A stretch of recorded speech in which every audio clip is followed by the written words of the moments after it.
All right, guys, let's try this. Take two. We'll try it one more time here to see if we can get Kat to join us. And if we can, that would be awesome. Otherwise, we might all have to wait to learn from Kat on the Michigan Family Wellness Podcast. So here she is, and looks promising. Trying to speak up. I'm here. What's up, Kat? Hi. Awesome. Thank you for having me. Thank you so much for being here. Yay, we got it to work. We did get it to work. I'm impressed. This is awesome. This is so great. So for everyone who's joining us, or whether you're watching us on the replay, welcome to our Facebook Live discussion today with Kat Golden. Welcome to the podcast. Welcome to the live stream today, Kat. Thanks so much for joining us. It's so great to have Thank you. Thank you for having me. Just to kind of give people a second to join up, as the notifications go out, how's your morning going? Amazing. I actually brought my grandma down to Detroit. She has actually lost a ton of weight and is getting active again, which is awesome. And she is wanting to do all this exploring. So we brought her to actually my boyfriend's coffee shop where I'm at now. It's called Ash Supply Co. in Detroit. They have really great coffee. Yeah. So yeah, we went to breakfast and I brought her down here and she loved it. That's fantastic. I'm such a coffee fan myself. You have to come down here. Yeah.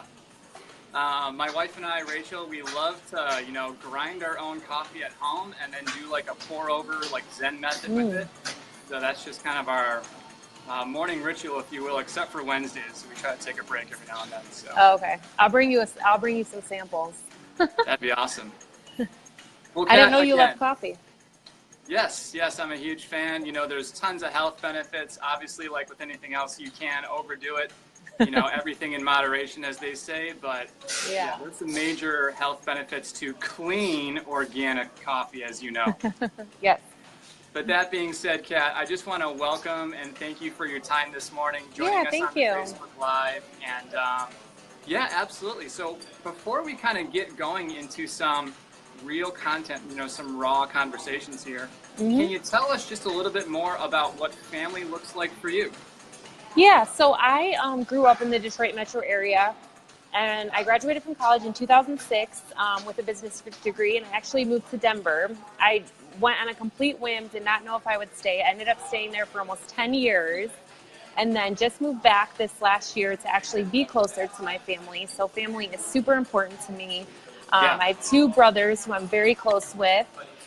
One is actually moving to Germany for a year, and then my other brother is a nurse as well, just like me. And we live together in Denver, and then he's actually doing a travel nursing assignment in California right now.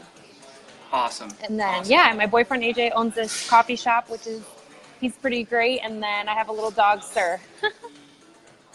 Beautiful. Again, just really appreciate getting to know people. When we have these discussions, allow people to definitely on that family level, especially in the context of the Family Wellness Clinic and the Family Wellness Podcast. You know, Kat, another thing that I always ask every one of my guests is, what do you love about the state of Michigan? Oh, so many things. So I think one of the biggest things that I love about Michigan, and I noticed, especially living in Colorado, and Colorado's beautiful, I love living there, but people from Michigan have so much pride. So it was just really unique when I lived there. Like I always just felt all this, even though I was in such a beautiful place, like all this Michigan pride, like I was always wearing my Detroit stuff. Anyone that knew me knew I was from Michigan. And so I think just the pride that people have here in the culture and like the rich heritage, and then definitely the diversity. Like I love being in the city and everything it has to offer, but then like being able to go to the lakes. And I mean, people have no idea how beautiful Lake Michigan is, and just the west side of the state. It's amazing. Absolutely. I definitely resonate with everything you're saying about the beauty of the state. My wife and I are actually going to be up in Pictured Rocks camping later on in August. So, I mean, so beautiful. There's just so much to explore. We could be here all day talking about the beauty of the state. And I want to encourage people too, as we see people joining, if you guys have any questions, please feel free to either comment in the sections below, or at the end, if we're able to just save some time at the end with respect to your time, Kat, Yeah. If people have any questions, we can kind of field them after our formal interview here. But Yeah. feel free. If you guys want to punch in, just say hello, maybe where you're from joining us. That would be awesome. We would appreciate that. So once again, Kat, we want to get into a real discussion today because I thought again, we were in a real discussion. Yeah, absolutely. Well, I'm like just I kidding. said, we could be talking about Michigan and family all day long. Yeah, I but know. We want to talk about some values so that people can actually Yeah. elevate their health and their wellness lifestyle. Yeah. That being said, again, one of the things that I find makes these conversations so real, so raw, and so relevant is just by sharing our stories. So Yeah, as definitely. we go there, can you definitely give us an idea of just a little bit of your backstory and what led you into being this health professional today? Yeah, so like I said, I moved to Denver in 2006. So I had a business degree. I was working in actually drug and alcohol rehab, kind of in database administration, like on the office side. And I met one of my best friends there at that facility. And we got super close. And then she actually had a daughter that was born with spina bifida. Mm-hmm. And so at that time, we kind of both separately decided that we should go to nursing school. Just to, I don't know, with wanting to be really passionate about helping people feel better. And then with her having her daughter. So we both went back to nursing school together.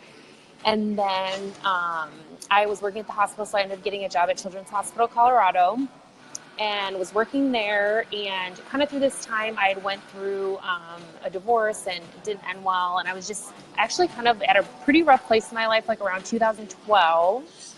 Not having a lot of confidence, was kind of taking care of everybody else and not taking care of myself, which can be really common in healthcare, I feel like. And one of my friends actually told me to go to this gym in Denver. And I was like, why? Are you like trying to tell me something? And he was like, check it out. Like, it reminds me of you. And so it's kind of like a boutique kind of fitness studio. And so I was like, what the heck? I'll just try it. And when I went there, I just completely fell in love with it. So their motto was, I can, I will. And I just started telling myself that in the gym, but then it just definitely started translating into other areas of my life. And just, kind of like really reframe my mindset. And then when I was there, I got introduced to Isagenix, which is the company I work with now, from the owner's wife. She was 39, had 3 kids, and just looked amazing. And I was like, what are you doing? Like, how do I get some? And she was like, honestly, you're probably really acidic. You probably are under a lot of stress. You need to get rebalanced. And I did that. And then, yeah, I think people just kind of started asking what I was doing. And I just ended up really loving being able to help people, like, from the same situation I was in. I especially like helping people in healthcare feel better. Absolutely. Yeah. And again, thank you, Kat, just for being vulnerable, for sharing your story. I mean, everything with the divorce and everything with nursing. And that's one of the reasons why I wanted to have you on Facebook Live, on the podcast here, because I really do think you have that unique perspective. You have that traditional, formal nursing background. Yeah. But then that stands in stark contrast to what essentially you're doing today. Would you agree? Yeah, I think it does, but I think they can be married well. Absolutely. I think you have to have balance. So I don't know. I love a little bit of both. Yeah. Yeah. So that kind of leads into my next question, actually. Yeah. What do you think is the biggest health issue in our culture today? Oh man, how much time do we have? No, just kidding. Exactly. I think one of the biggest issues that I've seen, in our health culture today, I think I've seen in the hospital, I've seen in the gym, I've seen in like coaching individuals or in even like the weight loss club we've done. And I found myself guilty of it too, but I think people are really looking for a quick fix. Like, I think our society today and just the way that we've been programmed is that we just want a quick fix. People want a pill, they want something easy. And like I said, I've also been guilty of it. But I think, we have so much accessible at our fingertips, which is awesome. But I think sometimes at the end of the day, like, good things, take time and effort, and it doesn't happen overnight. Yeah. To your point, I almost think the prevalence or the accessibility of information is both a blessing and a curse. Me too. Because there is some really good information out there, but then there's also some really bad information out there. And especially for people who may have, chronic health issues that really require some targeted Totally. therapies, they could end up hurting themselves if they make their bone broth in the wrong way, or if they do their organic coffee enema, in the wrong It's way. crazy. So yeah, I would definitely resonate with that and agree with that. Again, Kat, that being said, if those are the issues we have going on, what do you see as the solution? If everyone's looking for that quick fix, what do you suggest people do about that, from a practical application standpoint? Yeah, I think setting realistic expectations is huge. I think that's something that I find like really important to do with anyone that I work with, just setting realistic expectations, like telling them that it's going to take time and effort, like letting them know what the options are and not painting the picture that anything is going to be easy. I mean, I'm talking about even when I help kids at the hospital who, need rehab, I'm like, this is going to be a tough road, and not trying to smooth it over, or, helping people that need to lose 5 pounds can be a lot, 10 pounds, 20 pounds, 50 pounds, it can be a lot. And I think setting realistic expectations, and I've been reading a lot actually about kind of choosing like pain versus pleasure. And it's kind of like you're choosing between what kind of pain do you want, like the pain of change or the pain of staying the same. Right. And I think really painting that picture of what's realistic and that it is going to take time and effort, but that it's worth it, too. Yeah. And I'll talk about this with my patients just to further illustrate your point. Again, going back to everyone wants that quick fix. Sometimes that quick fix really isn't possible, especially depending on the case. But here's the thing. If you stick with it, these therapies, things like, everything with our lifestyle, obviously chiropractic adjustments as well, they are such powerful stimuluses for healing. But you have to do them consistently and congruently for a long time. Yeah, it's not easy. I know. Yeah, to really it's like with finances, or it's like with, saving money. It's like you got to start saving sometime, and you got to do it for a long time to really reap the benefits. Yep. So it's not always the popular answer in our culture. I know. So actually, Kat, I do want to pause our official conversation real quick and actually lob you a question from our live audience here. Okay, I saw that. Yeah, we have Mandy asking, what is a good first step that you might recommend in terms of a lifestyle change when life just seems overwhelming? Yeah, that's a really great question. Hi, Mandy. I know Mandy. She's AJ's cousin. So I think this is something that I help people with, and I think there's kind of like a couple different steps, and this is like a really common question. I think first of all, you have to know where you're going. You have to set some goals. So I think this can even be hard, and this was something that I really struggled with even after I got divorced. Like, to me, every day was an emergency. Like, if I made it to the end of the day and I was like, oh, like I made it, I'm good. So it can be even hard to even think about goals, to even know like what would make me happier, what do I want to do. So I would say first step is definitely setting some goals, even if it's small, even if in measurable goals. Like, I want to like, just say you want to exercise and get moving. I would say like, okay, my goal is 2 times this week to do some form of exercise or go for a walk or something, like something that's concrete and measurable. So set a goal. And I would say don't try to change everything at once. Like, just start one thing at a time, because if you try to do everything at once, you're going to feel like you're failing, and then that will defeat the purpose. The second that I think is super important that can get missed a lot is, what's your why? And this may take some time to figure out. Exactly. But if you don't have a why, and you don't know, what is important and why you're doing it, you won't do it.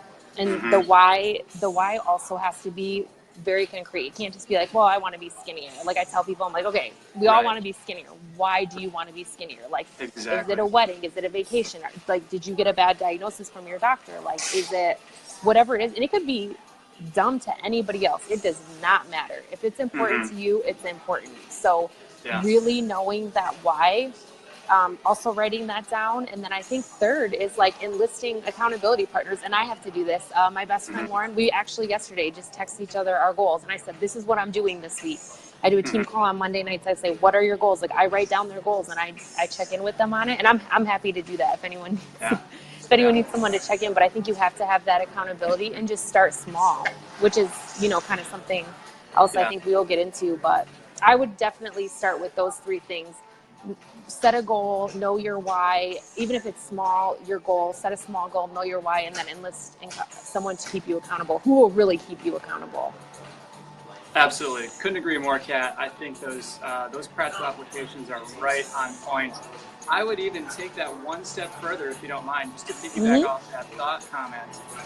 There's essentially this concept called the Stockdale paradox. Jim Collins talks about this in his book, Could Be Great. And we've mentioned it here on the Michigan Family Wellness podcast before. But essentially, it goes back to, when basically the prisoners of war were in the POW camps over in Japan. And, you had the optimists that would say, okay, well, by Christmas we're going to be out. Or, okay, well, Christmas would come and go, and they were still in there. And then they would say, oh, by Easter we're going to be out. And then Easter would come and go, and they would still be in there. And essentially you had these men that were kind of dying of a broken heart. And so the Stockdale paradox goes essentially, you have to confront the brutal facts, but you also have to face your reality. So essentially what I'm saying is the emotional heartache that can come when you don't meet those goals like you talked about, but it's still okay. Like, that doesn't define you. Does that make sense? Yeah, totally. Just because you missed your goal that week or that month or whatever, that's okay. Like, you're still an amazing person. You can still thrive and flourish. Maybe that's a good indication of how more realistic your goals should be, so that we're not constantly beating ourselves up. And I like to, I'm so glad you mentioned that. And a lot of times, like, I use the analogy of a roller coaster. So we can be like on a roller coaster, like up and down, up and down, up and down. Exactly. I like to tell people, like, picture a train, like you're just moving forward. Like, you don't have to be up and down, up and down, up and down. Like, you're just moving forward. Like, same thing, funny thing. Like, I set my goals yesterday. I like missed one. I'm like, it's Monday and I missed my goal, but like it's Tuesday and I'm just moving forward. Like, I'm going to hit it today. Like, you just have to keep moving forward. And Mandy commented, seems more manageable. And I think that's key. It has to be manageable and realistic. And comparison is like the worst thing you could do. Like, we're all different. We're all on our own journey. Like, you think about what's your why, what your goals are. Like, it doesn't matter what anybody else is doing. Yeah, absolutely. Just let me read this for you because I just found it. It's actually sitting on my desk because I love it so much. So this is the formal quote from Admiral Stockdale, okay? So, you must retain faith that you will prevail in the end, regardless of the difficulties. And at the same time, you must confront the most brutal facts of your current reality, whatever that may be. So, again, I find that inspiring for myself. And especially when I'm talking with patients, or if I'm going to refer someone to a health coach, I definitely tell them, look, set those goals, make them hard, make them concrete, but really don't beat yourself up over it emotionally, if we're really not getting there right away. Because like you said, it is a process, it is a journey, and we're going to be healthier when we get there, eventually, if that makes sense. Yeah, totally. Like, even, you were kind of mentioned finances. And like, one example I give people too is like, okay, say you have a goal this year to make your goal is $50,000 or $100,000. Which goal would you rather fall short of? A $100,000 goal or a $50,000 goal, right? Like, that still setting it higher and falling short is better than maybe what you would have set or setting nothing at all. Yeah. Well, awesome. Great question. We're just you're bringing the value, honestly. Like, this is a great discussion here. My next question for you is, let's say there's a woman out there listening today, whether on the live feed or on the replay or even on the podcast later on, who is just stressed out of her mind. Maybe she has a few kids and she's juggling work-family balance, or perhaps she is thinking about starting a family, but she doesn't want to rely on over-the-counter drugs, pharmaceutical medications, and the standard model of cut, burn, or poison, just so that she can spend more quality time with her family, be more productive at work, have more energy, lose weight, sleep better, and cultivate good health for years to come. I know that's a loaded question. Yeah, that's a tall order. What would be your advice for her?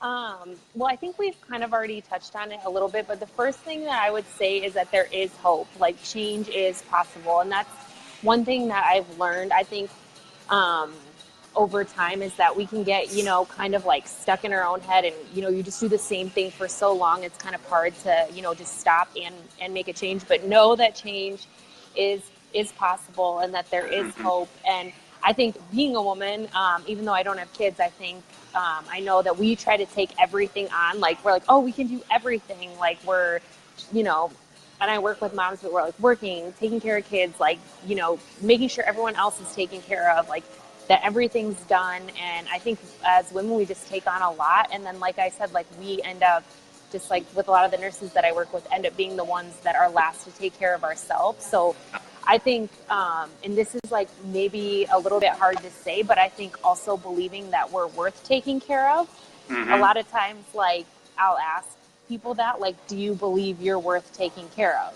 Because when you take care of yourself, it's easy to say, oh, you'll better take care of everyone else, but you have to believe first that you're worth taking care of. So I actually would have my clients write down a couple of reasons why they're worth taking care of. So to any like woman first that felt that way, I would just say, like, take a couple minutes and write down why you're worth taking care of. And I think you might be surprised. It might be hard for a lot of people to find a couple reasons why they're worth taking care of.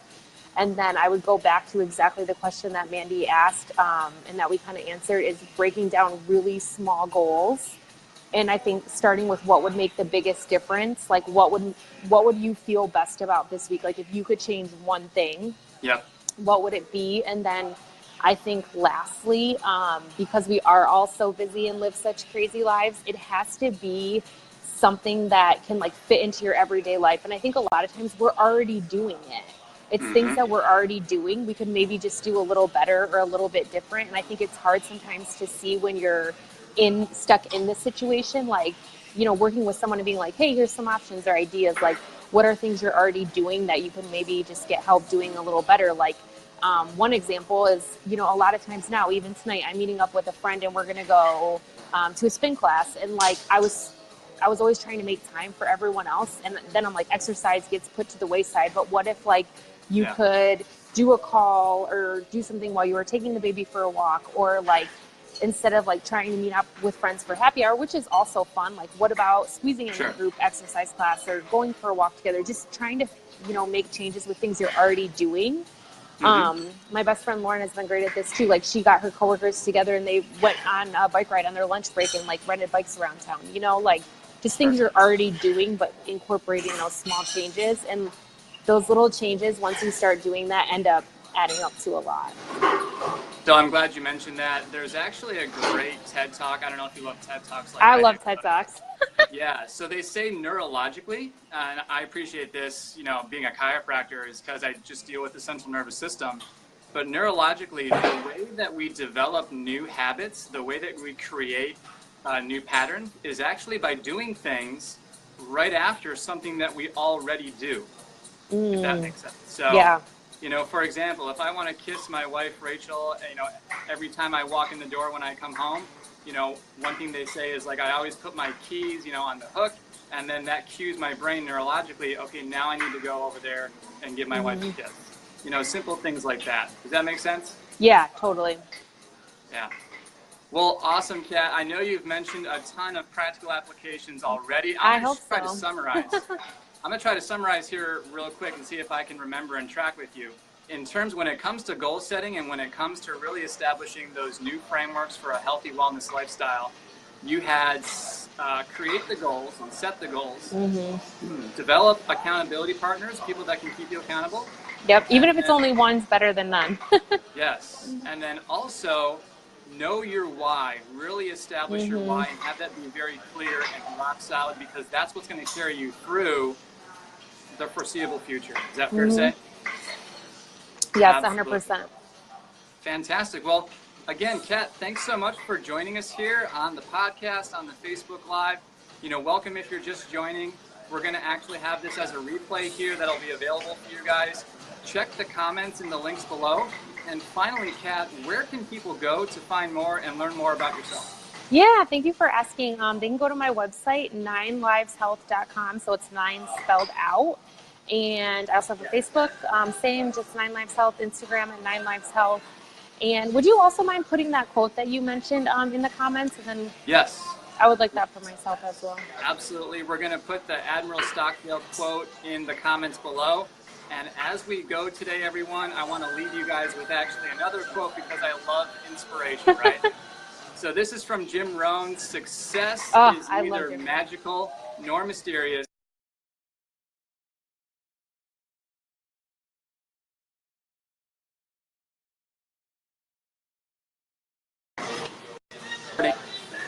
Oh.